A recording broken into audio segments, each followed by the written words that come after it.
Lauren, on the other hand, had fallen into a deep sleep, unaware of the strange happenings that plagued Mom. But Mom wasn't so lucky.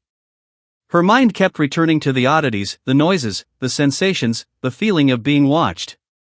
It wasn't just a mental state, something about the hospital itself seemed to resist the quiet. That night, she was exhausted, yet sleep eluded her for a long time.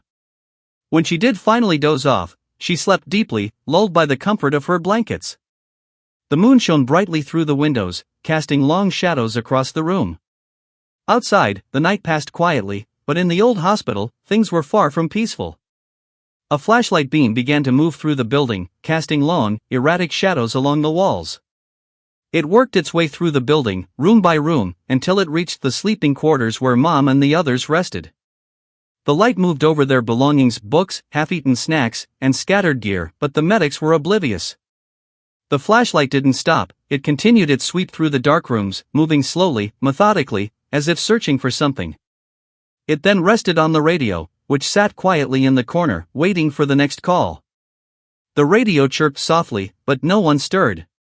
The volume had been turned down too low, and the medics slept on, unaware of the faint signal. Then, a strange presence filled the room. It was as if someone had entered, hovering just beside her, right next to her ear. Mom woke up suddenly, a chill running through her body. The voice, if it could even be called a voice, was commanding, demanding her attention. For a brief moment, she thought it was one of her fellow medics, perhaps trying to get her attention. But she was confused.